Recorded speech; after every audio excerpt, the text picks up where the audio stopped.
Ahí está. Bueno. Aló, aló, ¿me escuchan? Jeje. Camaradas.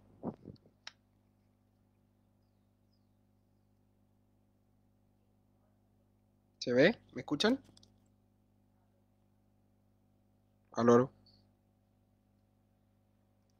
¿Se escucha, no? ¿Se escucha? ¿Se escucha? Aló.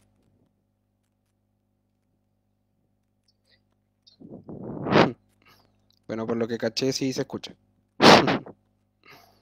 Bueno, camaradas, a los que se van incorporando, les pedimos las más sinceras disculpas, porque nos atrasamos con la presentación, simplemente porque no, no podíamos compartir el PowerPoint porque estábamos acá a la hora. Así que les pedimos disculpas porque, bueno, la idea siempre es respetar el horario y, y no lo logramos. Pero ahora estamos esperando que se vayan sumando porque ya había varias gente que estaba incorporada y gente que se estaba sumando también. Así que vamos a dar unos minutitos y más que nada para comentarles lo que ya les estaba diciendo en la presentación, en la primera vez que pudimos conectarnos, que la idea es dar inicio a una serie de conversaciones a través de las cuales ustedes mismos vayan escribiéndonos sus preguntas y sus inquietudes, también sus opiniones de contenidos, a través del chat o los internos, como ustedes prefieran, para que las vayamos leyendo, para que vayamos respondiendo, opinando. Y la idea de esta primera jornada es explicar específicamente el tema de la convención constitucional, de la elección de los convencionales constituyentes, y dentro de eso le pusimos trampas y oportunidades, porque hay algunas cosas que hay que conocer que son bastante tramposas, pero también hay que conocer también las posibilidades de que pueda haber una representación genuina en esta instancia. Y bueno, dentro de esto se marca de una serie de conversaciones que hemos estado teniendo como comisión constituyente de la AJA, de la Asociación Hinchas Azules, respecto de un horizonte que es el deporte como derecho constitucional y la recuperación del club. Así que dentro de eso va a haber en las próximas jornadas también. Entonces, les voy comentando, lo primero que vamos a ver son la forma y los plazos de la Convención Constitucional. ¿Ya? Esto tiene que ver con los cantidad de delegados, los plazos que tienen de funcionamiento, la forma de elección, bueno, eso lo vamos a ver en un segundo punto, pero sí cómo se va conformando esta convención. ¿Ya? Esto está actualmente regulado en la actual constitución del país y se introdujeron modificaciones por la ley 21.200. Esta es la ley que contiene todos los requisitos y toda la forma de la convención constitucional está en esta ley. Más otra ley que agregó el tema de las listas de independientes y la paridad en las candidaturas y las elecciones, que también lo vamos a ver, ¿ya?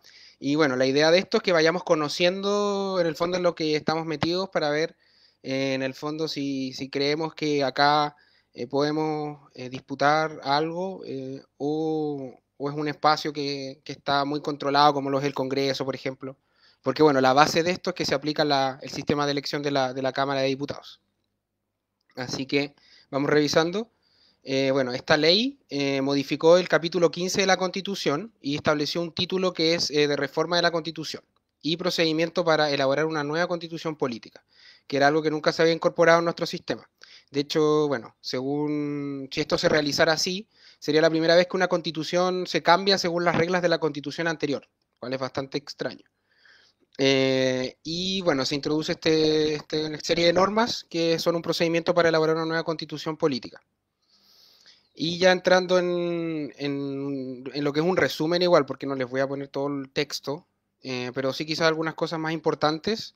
Hay algunos artículos más importantes. Bueno, las definiciones mismas de lo que es la convención y las disposiciones que son aplicables para ellos, que son las aplicables a la elección de diputados, como habíamos dicho, y que el proceso de calificación deberá quedar concluido, de la elección, perdón, deberá quedar concluido dentro de los 30 días siguientes a la elección.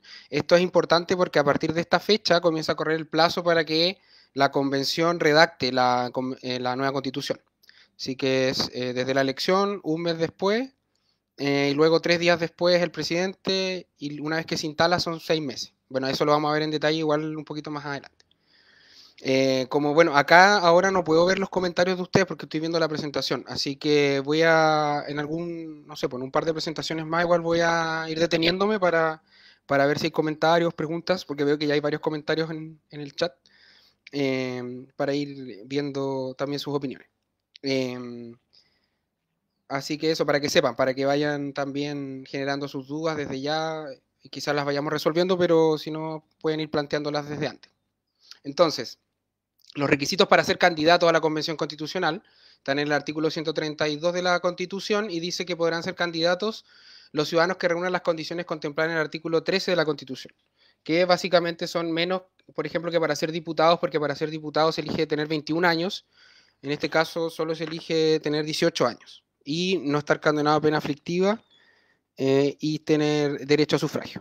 Eso es el artículo 13. Dice, son ciudadanos chilenos los que hayan cumplido 18 años y no hayan sido condenados a pena aflictiva.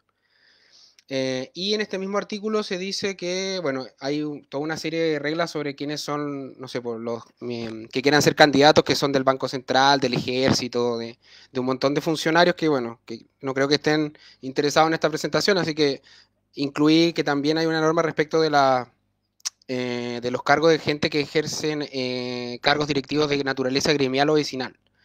Esa gente igual tiene que renunciar a su cargo, o sea, queda suspendido, dice, desde que se inscribe su candidatura, para que igual lo sepan los camaradas y las camaradas que lo estén viendo y sean dirigentes sociales que quieran ser candidatos, candidatas. Está esta regla, para que lo sepan. Ya, y este es el artículo más infame, por decirlo de alguna forma. El artículo 133, el 133 de la Constitución, establece las reglas que se llaman del funcionamiento de la Convención y tiene varias de las normas que son muy polémicas de la Convención Constitucional. Bueno, la primera no es tan polémica, es lo que yo les comentaba del tema de que a los 3 días siguientes de la recepción de esta comunicación, que es de los candidatos elegidos, el presidente de la República va a convocar una primera sesión de instalación. Y bueno, luego de esa sesión empieza el plazo para despachar el texto de la nueva constitución. Y esto es importante igual, en la primera sesión la convención deberá elegir un presidente y un vicepresidente por mayoría absoluta de sus miembros. Así que ojo con esta norma porque no es algo que se esté difundiendo mucho, pero la convención constitucional tiene que elegir un presidente y un vicepresidente. Por lo tanto, va a ser casi como un ensayo de un sistema parlamentario esto, porque obviamente igual va a tener una fuerza importante representativa quien va a ser presidente o presidenta de esta convención, y eso se va a empezar a discutir. Yo tenía anotado cuántos son, o sea, porque la Convención Constitucional son 155 miembros, entonces la mayoría, bueno, ahí me ayudan con el ejercicio, creo que es 78, un poquito, no es más.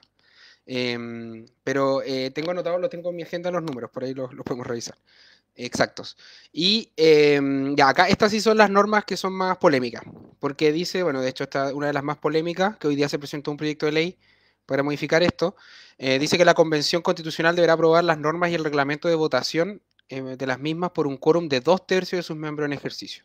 Ya, estas son dos cosas distintas. Una cosa son las normas, que en el fondo es la nueva constitución, lo que va a decir la constitución, ¿cierto?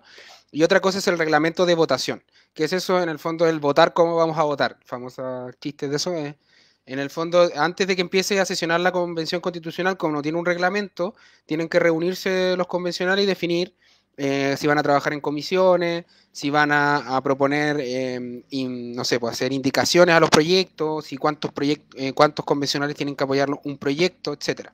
Y todo eso se tiene que aprobar por 2/3. ¿Ya? Después dice, el siguiente inciso, la convención no podrá alterar los quórum ni procedimientos para su funcionamiento y para la adopción de acuerdos. La convención deberá constituir una secretaría técnica, la que será conformada por personas de comprobada idoneidad académica profesional. Y dice, corresponderá al presidente de la República o los órganos que éste determine prestar apoyo técnico, administrativo y financiero para la instalación y funcionamiento de la convención. Ya esa parte la dejé porque igual es como curioso en el fondo que es el presidente al que se le entrega en el fondo el resguardo de la convención, lo cual obviamente puede ser bastante polémico. Y bueno, para ir, antes de entrar, voy a hacer como les dije, 3 partes de esto. La primera es explicarles esto de la convención y la segunda parte va a ser el tema de los independientes. Así que quizás antes de pasar al tema de los independientes, perdón, y de la equidad de género, voy a hacer una pausa para ver el chat o sus comentarios, ¿ya? pero por ahora nos queda no mucho de esta parte, que es sobre cómo se conforma la Convención Constitucional. Y bueno, este es el artículo 135. Dice que la Convención no podrá intervenir ni ejercer otra función o atribución de otros órganos o autoridades establecidos en esta Constitución. Es decir, el presidente, el Congreso, ¿cierto? La Corte Suprema, la Contraloría siguen funcionando, el Banco Central, etcétera. Y dice que mientras no entre en vigencia la nueva Constitución en la forma establecida en este epígrafe, la Constitución sigue plenamente vigente. Bueno, es curioso que lo tengan que repetir varias veces como para que quede claro. Y dice que y además acá hay otra regla polémica del 135 que tiene que ver con el tema de los tratados internacionales. Dice que el texto de la nueva Constitución por un lado, deberá respetar sí o sí el carácter de República del Estado de Chile, su régimen democrático, las sentencias judiciales firmes y ejecutoriadas y los tratados internacionales ratificados por Chile y que se encuentren vigentes. Entonces acá esto es una norma bastante curiosa porque en el fondo esta es la antigua constitución, ¿cierto? Que le está diciendo a la nueva constitución qué es lo que puede y no puede hacer, lo cual es bastante cuestionable porque no se entiende por qué la constitución antigua tendría el poder para decirle a la nueva constitución qué cosas no puede hacer. Pero está ahí, esta norma. Y bueno, esta norma es importante, la del 136, porque en el fondo todo esto, lo que hablábamos recién, el tema de los tratados internacionales, de las sentencias judiciales, por ejemplo, el tema del, estoy volviendo hacia atrás, el tema de los dos tercios, están en el papel nomás, pero hay un procedimiento para hacer valer. Si alguien en el fondo se está saltando a las normas, ¿cierto? En vez de dos tercios se aprobó por mayoría simple, en vez de se aprobó por tres quintos, entonces hay un procedimiento en el fondo. Si nadie reclama, pasa piola, como se dice. Pero si reclaman, la Corte Suprema es la que decide por 5 ministros, esos elegidos por sorteo, para conocer cada asunto. Y en el fondo acá está un segundo veto, que es el poder reclamar, que es por al menos, tiene que ser un cuarto de los miembros en ejercicios de la convención. Entonces es como un segundo veto del que no se habla, que no es de un tercio, sino que es de un cuarto. Que un cuarto de los miembros pueden reclamar casi todo lo que se vaya a votar. Entonces, obviamente eso va a entorpecer el proceso. El artículo 137 habla de la prórroga del funcionamiento, y esto es para entender el plazo, ¿cierto? La convención dice redactar y aprobar una propuesta en el plazo máximo de 9 meses, desde su instalación, y el que podrá prorrogarse por una sola vez en 3 meses, o sea, máximo un año. Sí. ¿Y desde cuándo más o menos? Si es desde abril la elección, vimos, ¿cierto? 30 días es la comunicación, sería mayo, casi como que hasta mayo del 2022. Un poco eso. Y bueno, para reforzar que son 155 los representantes y no podrán ser cargo de elección popular mientras ejercen su función y hasta un año después. Ya, entonces la siguiente parte es que vamos a ver el sistema de elecciones y el sistema de la integración de los independientes. Así que antes de pasar a eso, voy a ver si hay algunos comentarios. Por ejemplo, hay una pregunta sobre el TPP-11 que puso el camarada Gonzalo Ramírez Contreras. Nos dice, pregunta, no tenemos imagen, no sé, yo puedo ver la imagen. No sé si nos confirma si podemos ver la presentación. Pregunta por el tema de TPP. Bueno, en específico esta semana se reflotó el tema de TPP porque la Cancillería chilena está tratando de impulsar ese tema, pero bueno, independiente de que si se vaya a aprobar o no, es algo más en general el tema de los tratados de la Constitución. Que claro, o sea, la norma es súper amplia porque dice no podrá afectar los tratados internacionales ratificados por Chile. Entonces, lo que se dice es que, por ejemplo, en tratados internacionales están los temas de derechos humanos. Pero, claro, o sea, también se incluye dentro de estos tratados internacionales, así tan ambiguamente, obviamente, toda una serie de normas económicas. Entonces, de tratados, perdón, económicos, tratados de libre comercio, entre otros. Entonces, claro, el TPP puede incluirse dentro de eso si es que se aprobara, porque entiendo yo, sin conocerlo muy en detalle, aunque igual he leído algo sobre eso, que afecta y compromete al país con situaciones económicas y que son, según esto entonces, claro, quedarían también, al ser un tratado internacional, como que la nueva constitución no podría ser contraria a lo que están los tratados internacionales, y si el TPP tiene alguna norma, por ejemplo, económica o o de esto, de que se habla mucho del tema de las semillas o de los medicamentos, todo eso, claro, quedaría amarrado. Entonces hay que tener ojo también con eso. Bueno, para seguir avanzando, igual voy a quedar atento a todos los comentarios que vayan agregando, camaradas. Ahora vamos a pasar a un tema que quizás es más práctico, que tiene que ver con el tema de los independientes y el tema de la paridad, ¿ya? Que quizás es algo que nos tiene con mayor interés, según algo que se ha conversado en distintas instancias, que, bueno, y a nivel de comunicaciones, lo que se sabe, o sea, no comunicaciones de nosotros, sino que a nivel de la sociedad, de que hay harto interés de lo que pueda pasar con el tema de las listas de los independientes. Entonces es importante saber realmente si estas listas tienen posibilidad de ser elegidas o no, porque hay muchos mitos, hay mucha gente que dice si va como independiente no tiene ninguna posibilidad de ganar, entonces hay que aliarse con un partido político. Eso hoy en día no es tan así y hay que también entender bien por qué es así para poder dar las discusiones.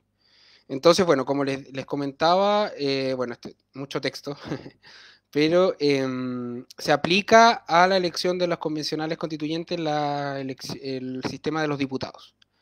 Y hay un artículo, esto está en un artículo, que son estas dos presentaciones nomás, así que no se asusten tanto, porque eso después es mucho, no vamos a hablar de eso, pero es el artículo 121 de esta ley, que es la 18.700, que esta se aplica a todas las elecciones, no es solo para la Convención Constitucional. Y se habla de el sistema así es el sistema de elección. Básicamente es un sistema por listas. El número 1 dice, el TRICEL determinará las preferencias emitidas a favor de cada lista y de cada uno de los candidatos que le integran. Entonces, por eso pasa que muchas veces mucha gente dice que este sistema no es democrático porque no ganan los que tienen más votos. Pero básicamente porque no es un sistema que privilegia las mayorías individuales, sino que privilegia las listas. En el fondo es un sistema de listas, eso es lo más importante. Entonces, lo que vale, lo que suma es la lista. Entonces, por eso es súper importante que se haya permitido hacer listas de independientes, porque en el fondo, en este tipo de elección, a diferencia de la elección de presidente o de la elección de alcalde, un independiente está en igualdad de condiciones, porque cada candidato compite uno contra uno. Pero en las elecciones de diputados, y en este caso la de convencional, es por listas. Entonces, es súper importante que se haya permitido hacer listas de independientes. Y dice se aplicará el sistema electoral de coeficientes de Hont, para lo cual se procederá de la siguiente manera. Ya, y acá es donde empieza el chino mandarín. Pero para hacer el resumen, porque es una forma muy enredada la que se expone, yo igual después les voy a mostrar un caso real del 2017 de un distrito, que son datos públicos, así que no vamos a herir la sensibilidad de nadie. Dice que los votos de cada lista se dividen por 1, por 2, por 3, hasta sucesivamente hasta la cantidad de cargos. Y luego los números se ordenan en orden de decreciente hasta el mayor y se eligen, según eso, la cantidad de cargos según cuánta le atribuyen a cada lista. Pero básicamente lo que se hace es que según toda la cantidad de gente que vota, se divide por el número de electores, perdón, por el número de cargos, y eso da lo que se conoce como cifra repartidora. Y esa cifra repartidora empieza a revisarse por cada lista. Y bueno, yendo en concreto al tema de los independientes, esto está en la ley 21.216, que esto ya se aprobó, modificó la Constitución para permitir la conformación de pactos de independientes y garantizar la paridad de género en las candidaturas y la integración del órgano constituyente. Ya. Y se introduce la disposición 29ª transitoria, que establece reglas especiales para la elección de representantes a la convención mixta o convención constitucional, y se habla de las listas de independientes. Y dice que para la elección de integrantes de la convención mixta o convención constitucional se podrán presentar listas de candidatos independientes, las que se regirán por las siguientes reglas. Ya, esto es mucho, pero yo igual les voy a hacer el resumen. Pero dice, 2 o más candidatos independientes podrán constituir una lista electoral. Esta lista regirá exclusivamente en el distrito electoral en el que los candidatos independientes declaren sus candidaturas. Las listas de independientes podrán presentar en cada distrito hasta, hoy se me ocurrió, el máximo de candidaturas más 1. Y las mismas reglas que las candidaturas a diputados, dice. Y en el fondo lo que permite es que según el número de cargos que se elijan en el distrito, las personas independientes puedan presentarse en conjunto para sumar sus votos.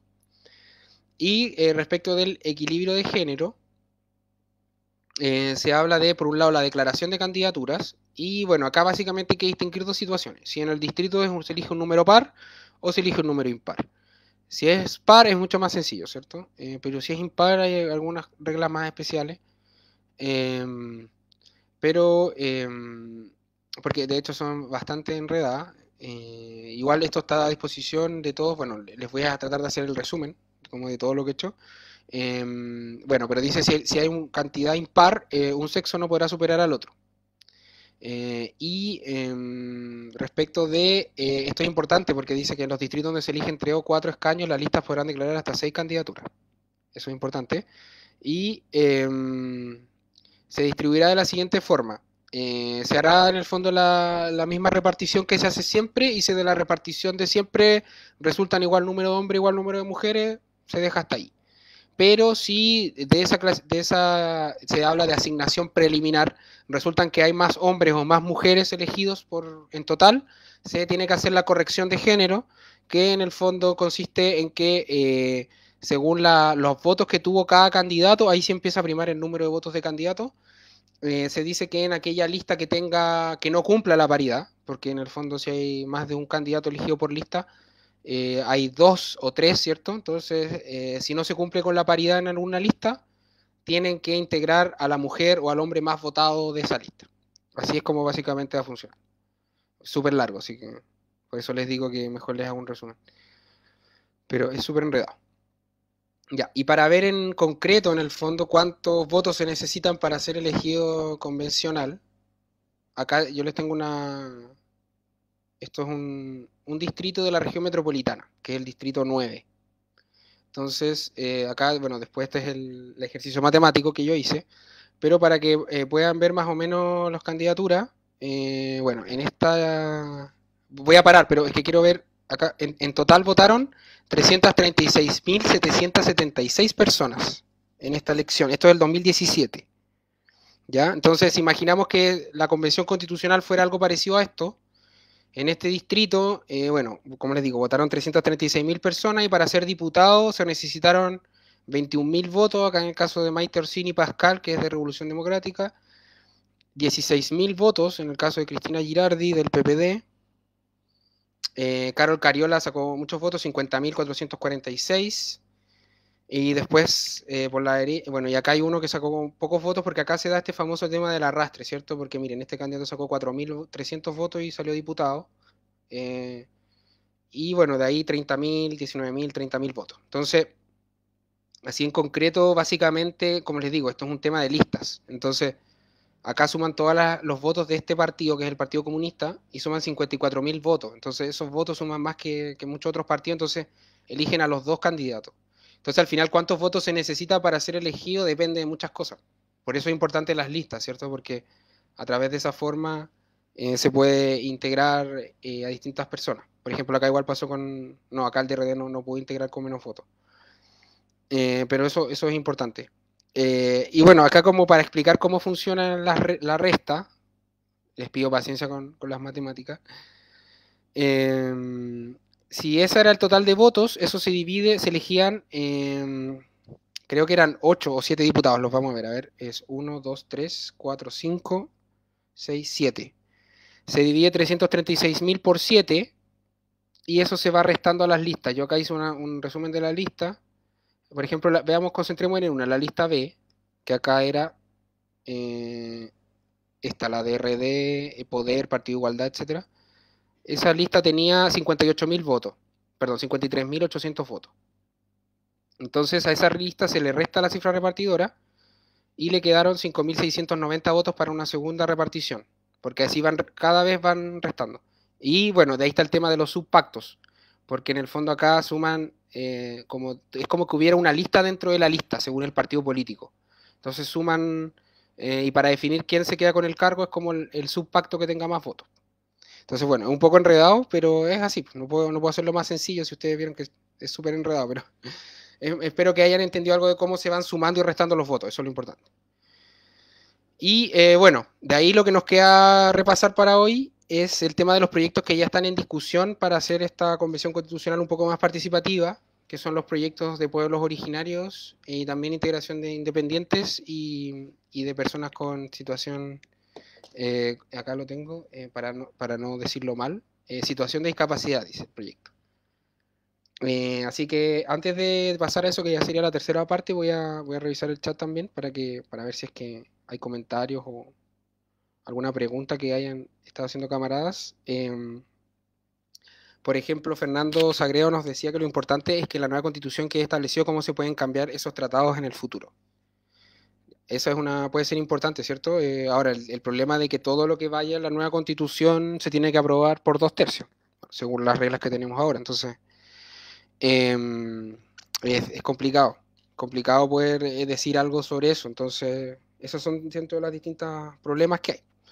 Y Jorge Ignacio nos pregunta si los independientes deben recolectar firmas para poder postularse. Y sí tienen que recolectar firmas. Bueno, por ahí también tenemos la información de cuántas firmas se necesitan como por cada distrito.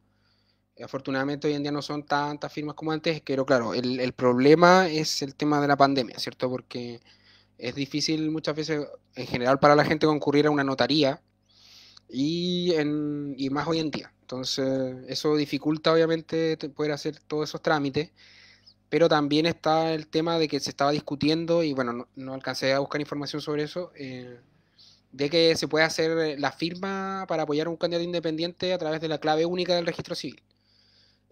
Lo cual obviamente sería mejor porque es bastante más rápido, y además el parámetro es que tú, o sea, cada uno de nosotros se puede inscribir en un partido político fácilmente a través de la clave única. Entonces, ¿por qué podemos inscribir en un partido político pero no podemos apoyar a un candidato independiente? Ese es como lo que se está pidiendo. Y bueno, el tema es que la inscripción de candidaturas es creo que es el 11 de enero. Entonces, ya igual va quedando poco tiempo en el fondo para que la gente pueda juntar las firmas. Entonces, obviamente, esto mientras más se demore va a ser más complicado. Son parte de los problemas que todavía tenemos. Bueno, dentro de eso también está el tema de los pueblos originarios, que está en discusión, pero que todavía no se ha resuelto. Entonces, vamos a ver un poquito Bueno, acá dice Bárbara Alejandra que además las firmas se pagan. Ahora, yo igual ahí no estaba tan seguro de eso porque, bueno, eso al final dentro de los mitos que hay que resolver, pero tenía entendido que no sé si en todas las notarías, pero para el efecto de recolectar firmas, los notarios no cobraban por ese trámite. Pero no estoy seguro, la verdad. Pero obviamente estamos de acuerdo en que hay trabas y que no está igual la cancha, ¿cierto? Para los partidos políticos que para los independientes. Entonces, bueno, dentro de los otros proyectos que se están discutiendo está el tema de integrar pueblos originarios, y acá yo le puse dos proyectos de ley. Uno que es el que vamos a revisar un poquito porque es súper corto igual, que es el 13.129-07, y hay otro que es el 13.128-07, que es el que presentó la derecha, donde establece otro sistema de representación que no es con cupos extras, sino que es dentro de los mismos cupos. Y bueno, yo acá tengo el proyecto que se aprobó ya por la Cámara de Diputados, porque esto ya se aprobó en la Cámara de Diputados, falta que lo apruebe el Senado, está en el Senado. Y dice lo siguiente, dice: con la finalidad de resguardar y proteger la participación y presencia de los pueblos originarios de Chile en las elecciones de convencionales constituyentes para redactar la nueva constitución, se establecerán escaños reservados exclusivamente para pueblos originarios. Y dice que los convencionales constituyentes se elegirán por mayoría simple en un solo distrito a nivel nacional hasta completar el número de escaños reservados. Y eso es bastante pobre el proyecto, porque eso es todo lo que dice. Entonces, lo que se aprobó en la Cámara de Diputados. Yo entiendo que esto hoy en día tiene más agregados, que se han agregado en el Senado, pero que no se han aprobado, o sea, todo es proyecto nomás. Entonces, esto es lo que está aprobado, por una Cámara al menos. No dice nada más. Entonces, esto todavía está lejos de poder ser algo concreto. No sabemos qué va a pasar con esto.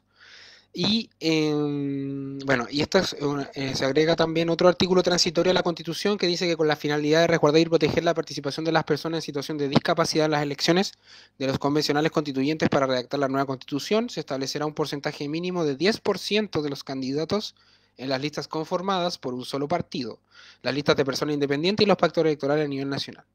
Es decir, que en cada lista, bueno, a nivel nacional o a nivel distrital en el caso de los independientes, tiene que haber al menos un 10% de personas con situación de discapacidad según el texto de esta ley.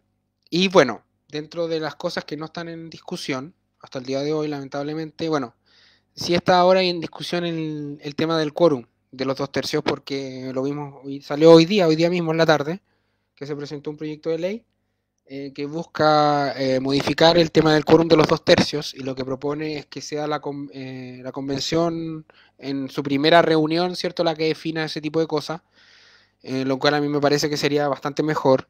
Pero bueno, hasta hoy día en la mañana no estaba en discusión en el Congreso el tema del quórum de los 2/3, ya un año del famoso acuerdo. Tampoco está en discusión la exclusión de los tratados internacionales, eh, ni tampoco está en discusión la exclusión de las regiones del país, lo cual es súper importante. No sé si hay camaradas que nos están escuchando me imagino, de distintas regiones. Yo también soy de una región que no es Santiago, soy de Magallanes, de Punta Arenas específicamente. Y claramente las regiones, una vez más, estamos siendo excluidos y excluidas de esta convención, eh, ya que de 155 delegados, 47 son de la región metropolitana, y por lo tanto estamos menos representados que en el Congreso, porque si bien la Cámara de Diputados es esta misma proporción, se da un contrapeso en una institución que no es muy buena, pero que es el Senado, pero en las cuales las regiones están mejor representadas que la Cámara de Diputados, por un tema histórico. Y que así funciona en todos los países donde hay dos cámaras, donde hay una cámara que es más territorial. Así es en Estados Unidos, así es en España, así en todos lados. Entonces, básicamente las regiones extremas, sobre todo, y todas las regiones, en verdad, una vez más estamos eh, en minoría frente a una élite que al final es la élite de Santiago. Obviamente no toda la gente de Santiago, ¿cierto? Pero al final se da que por el tema mediático, al final la gente, las candidaturas de los distritos como el 10, donde está Santiago Centro, Providencia, ¿cierto?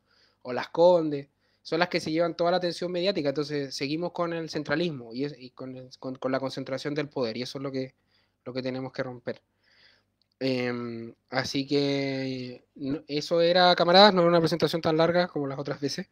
La idea era poner en información a todos ustedes de lo que se está discutiendo, de la situación actual, de que conozcamos bien la cancha en la que se quiere dar esta pelea, de que sepamos también cuáles son las reglas, de que sepamos cuáles son las trampas, de que sepamos también dónde hay espacios para jugar.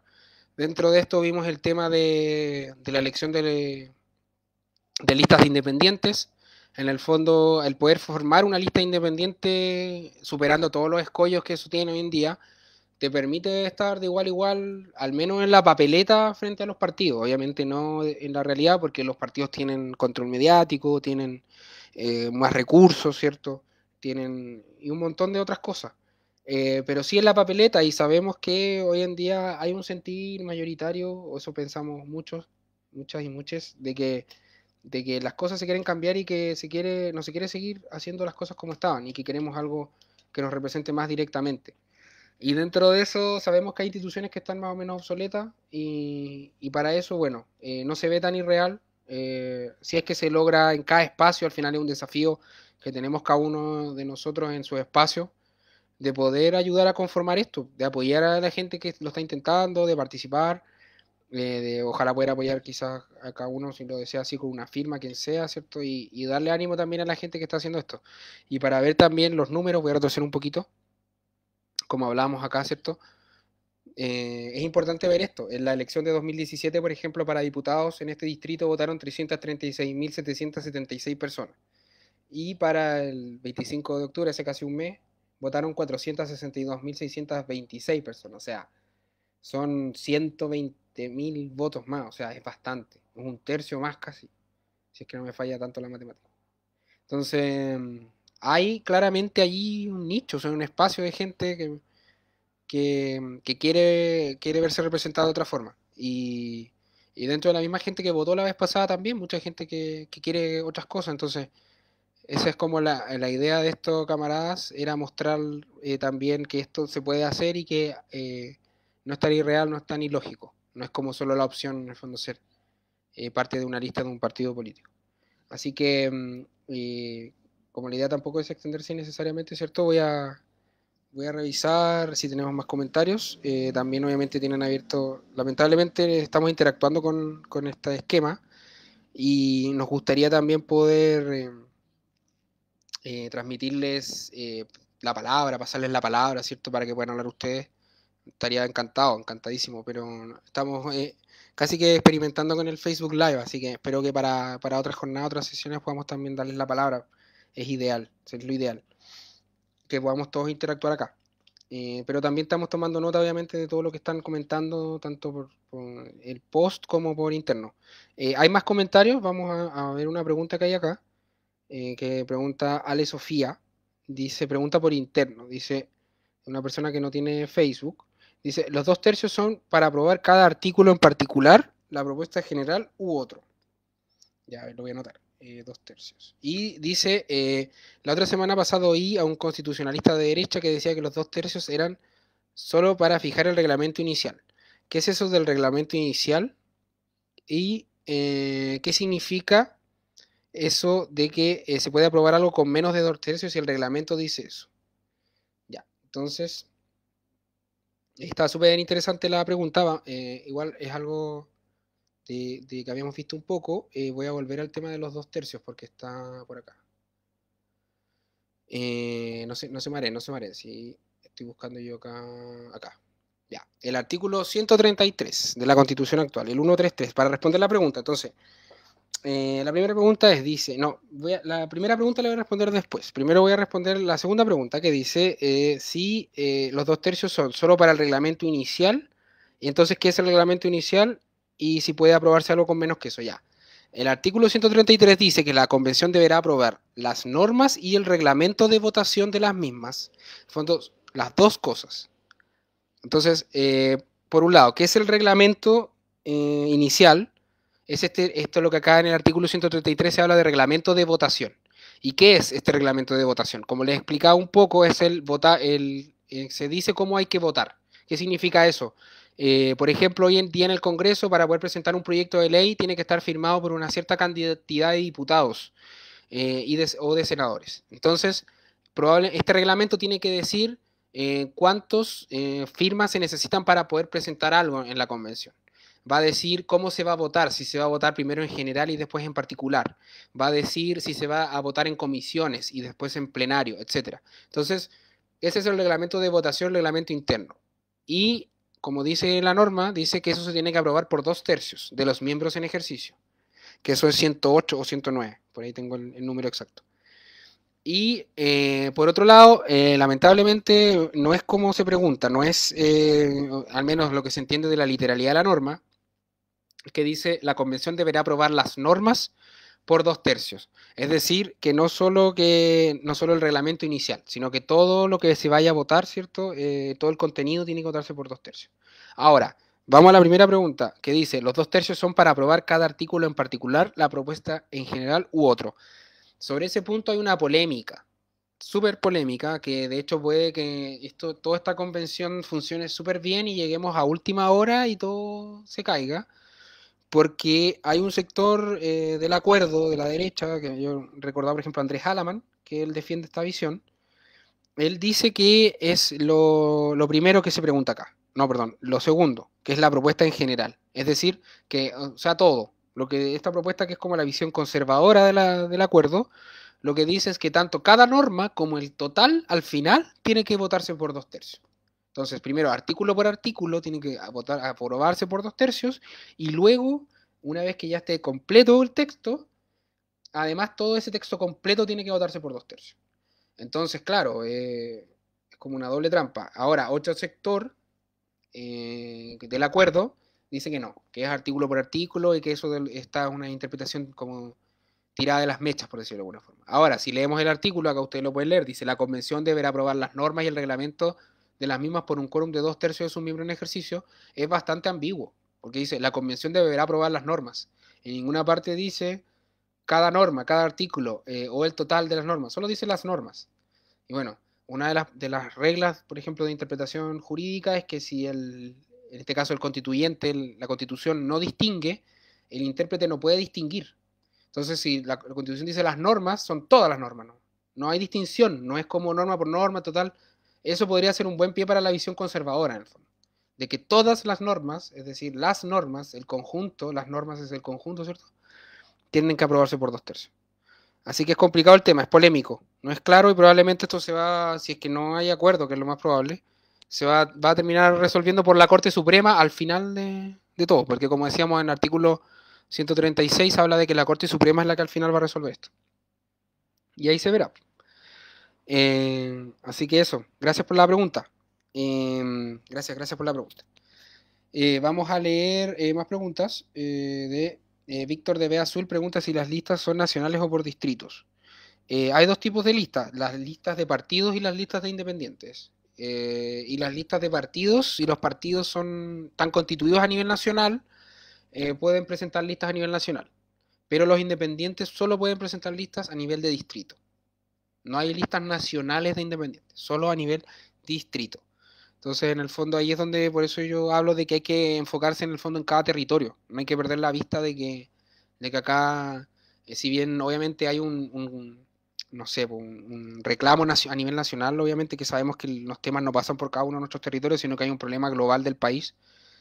Para esta elección hay que, a nivel de independiente, hay que enrolarse, por decirlo de alguna forma, a nivel local, a nivel de distrito. Tenemos otro comentario de Fernando Sagredo, que nos dice muchas gracias por el esfuerzo, camaradas.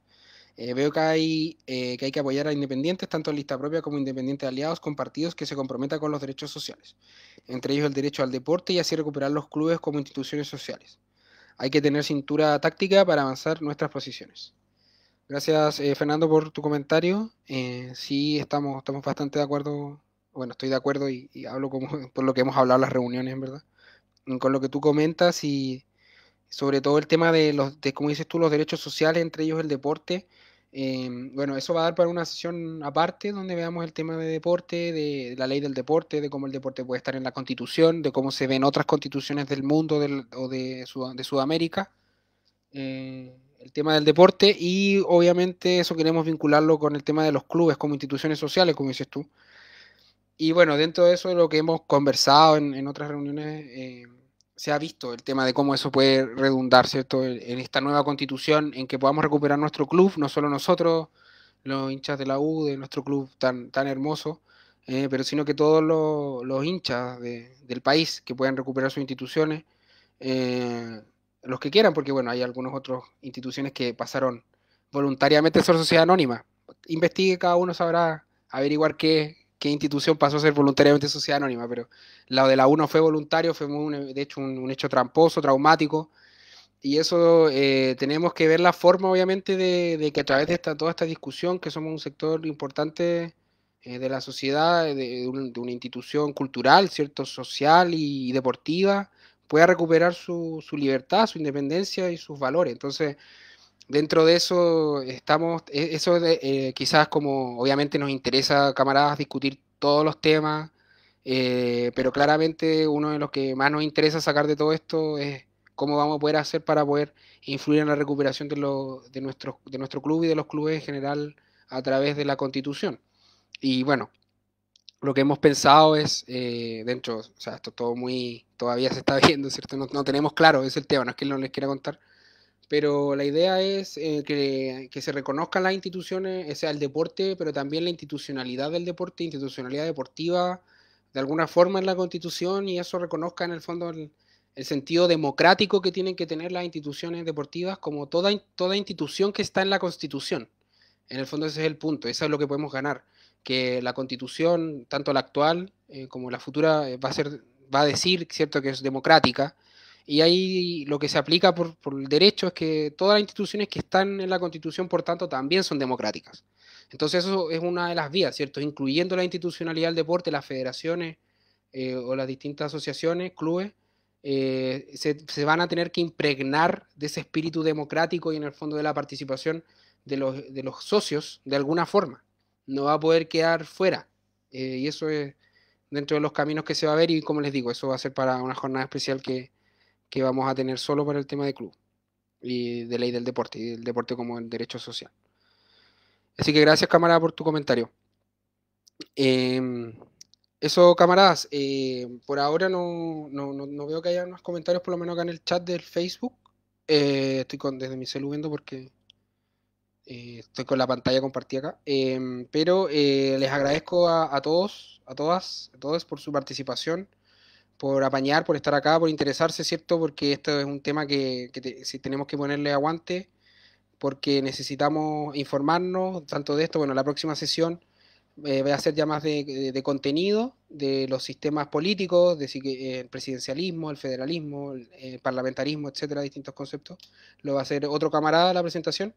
Y tenemos pensado otras presentaciones, como les comentaba, el tema de ley de deporte, el deporte en la Constitución, y también cuestiones más generales sobre los derechos en general. Y creo que se me queda algún otro temita por ahí. Quizá el tema económico y dentro de eso también queríamos ver el tema de las distintas formas de administrar los clubes, que obviamente también tiene que ver con el tema económico. Eh, les agradezco nuevamente sus comentarios, ha estado súper enriquecedor la discusión y creo que ha servido para poder transmitirles también algunas respuestas de dudas bien concretas que tenían y que podamos también seguir por esta senda. Y bueno, para la próxima esperamos también no tener dificultades técnicas. Les pido muchas disculpas a nombre del equipo que trabajó la presentación porque no pudimos estar a la hora, o sea, nos metimos a la hora, pero no pudimos presentar y recién unos 15 minutitos después pudimos presentar. Y también, bueno, para que ojalá en una próxima podamos también darles la palabra, no solo la letra, sino que la palabra para que podamos escuchar sus voces también y podamos hacer esto más participativo y más enriquecedor. Pero ha estado bastante bueno, le agradezco nuevamente sus opiniones y sus ganas de estar y quédense atentos a nuestras redes, pues vamos a tirar también ahí la próxima convocatoria, la idea sería una para esta semana, igual, ojo, y también los lunes siempre estamos yendo con algo. Así que gracias, camarada. Igual, bueno, voy a ver si es que hay una camarada que está agradeciendo. Gracias. Em, Gracias por su tiempo, su participación. Y bueno, creo que no hay más comentarios, tampoco por interno, ¿qué me dicen? No. Dice, le demos nomás. Ya. Lo dejamos hasta acá por hoy día. Les agradezco y nos seguimos viendo. Nos seguimos encontrando en la construcción de esto, para el futuro y para nuestro club. Saludos, camaradas, por la universidad. Nos vemos.